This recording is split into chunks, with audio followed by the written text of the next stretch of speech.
கோலி talk Kollywood news. மீண்டும் சிவகார்த்திகேயனை இயக்குறாரு பாண்டிராஜ். பசங்க வம்சம் படங்களை இயக்கிய பாண்டிராஜ் அதை அடுத்து இயக்கிய படம் மெரினா. இப்படத்துக்காக சின்னத்திரை தொகுப்பாளரா இருந்த சிவகார்த்திகேயனை ஹீரோவாக்குனாரு.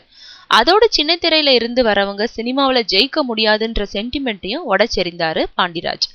அப்படி அவர் அறிமுகம் செஞ்ச சிவகார்த்திகேயனோட கால்ஷீட்டுக்காக இப்போ முன்னணி நிறுவனங்களே காத்திருக்கிறதுன்றது தற்போதைய நிலவரம்.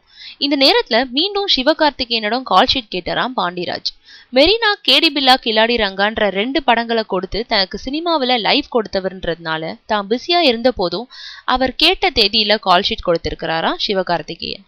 இப்போ சிம்பு நயன்தாரா ஜோடி சேரும் படத்தோட முதல் கட்ட படப்பிடிப்பை நடத்தி முடிச்சிட்ட பாண்டிராஜ் ஏற்கனவே சிம்பு நடிச்ச வாலு, வேட்ட மன்னன் போன்ற படங்கள் 2 ஆண்டுகளா வளர்ந்து வருது. இதற்கிடையே கௌதம் மேனன் படத்திலையும் நடிக்கிறாரு. இப்படி பல படங்கள் அவர் கைவசம் இருக்கிறதுனால தன்னோட படத்துக்கு மொத்த கால்ஷீட்டா அவர் தர்றது கடினம்னு நினைச்சாரோ என்னவோ, கிடைக்கிற கேப்ல சிவகார்த்திகனை வச்சு ஒரு ஹிட் கொடுத்துடலான்னு களமிறங்கியிருக்காராம்.